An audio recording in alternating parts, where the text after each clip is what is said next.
You know how we tend to think of emotions as, well, just feelings, right?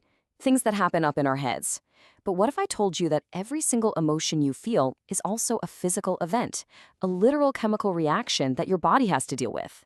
Let's dig into how this hidden connection is shaping your health every single day. I mean, think about it for a second. Ever get that flutter of anxiety before a big meeting that suddenly, well, it turns into a really upset stomach? Or how about a super stressful week at work that just ends with a splitting headache? Yeah, that's not a coincidence at all. And you are definitely not imagining it. That feeling is a direct signal from your body. It's your own biology sending you a crystal clear message. So here's the core idea we need to grab onto. Emotions are chemical reactions. When you feel stressed or angry or even joyful, your body physically responds to it every single time. This isn't some kind of metaphor, it's straight up biology.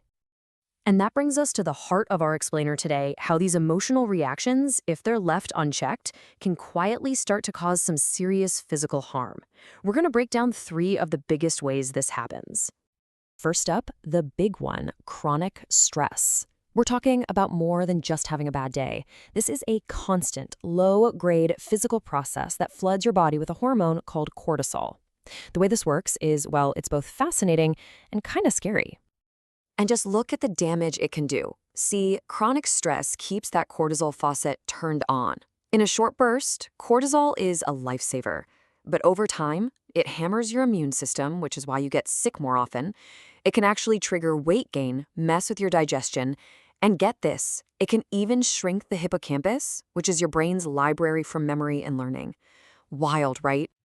Okay, next up, let's talk about what happens when we bottle things up. You know, when you swallow your anger or push down sadness, suppressing those powerful emotions doesn't make them just vanish into thin air. Nope, your body has to store that energy somewhere. And this is exactly where it goes. That unresolved emotional tension gets stored physically, right in your muscles. This is why so many people who tend to suppress their feelings suffer from chronic headaches, that nagging neck pain, constant stomach problems, or those super frustrating body aches that doctors can never seem to figure out. And the third silent destroyer, it's our own thought patterns. Things like constant worry, harsh self-criticism, or just replaying negative stuff over and over in your head. It keeps your body in a constant state of high alert. See, your nervous system is pretty primitive. It doesn't know the difference between a real threat, like a tiger chasing you, and a perceived one, like worrying about paying your bills. So when you're stuck in a loop of worry, your fight or flight response is basically switched on all the time. Over the long haul, this leads to chronic inflammation, and science now tells us that this inflammation is a root cause of so many major chronic illnesses. So let's just pause for a second and do a quick check-in. Does any of this sound familiar? If you're constantly feeling stressed, your body could literally be weakening its own defenses. If you're someone who bottles up anger, that tension might be living in your muscles. And if you feel trapped in worry, your entire system could be stuck in that exhausting fight or flight loop. Okay, so we've seen how these emotional patterns can really beat us up physically, and it can sound pretty overwhelming, I know, but here's the most important thing I'm going to say today. This is not a life sentence. You can absolutely reverse this. So let's pivot to the solutions. How do we actually do it? We're going to walk through three really practical steps you can start taking to break this cycle and teach your body a completely new, much healthier pattern. And here's the roadmap. It's a simple three-step emotional reset. First, we have to recognize our triggers. Second, we practice emotional release. And third, we reshape our environment. Recognize, release, reshape. It's a clear, actionable game plan. So, step one is all about awareness. Your body is constantly sending you little signals. That tightness in your jaw during a stressful call, or that knot in your stomach when you think about a tough conversation. That's not random. That's your body speaking to you. The very first step is just to start listening. Okay, once you recognize that tension is there, you've got to give it a way out. Emotional release is all about consciously giving your nervous system a chance to hit the reset button and get out of that high alert state. And this does not have to be complicated or take hours. We're talking about simple, powerful things like journaling, just to get the thoughts out of your head and onto paper, or doing some focused breath work to instantly calm your nervous system.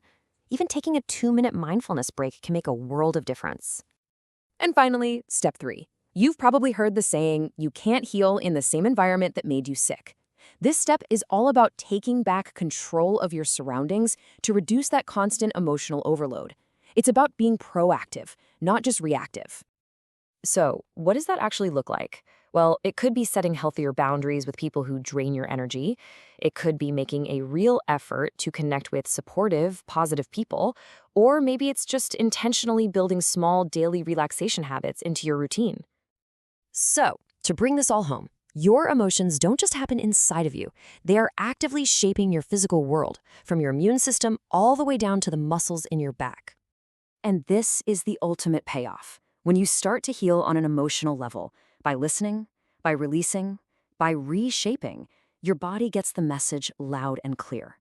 And it responds with real, tangible benefits: more strength, more mental clarity, and a deep sense of restoration.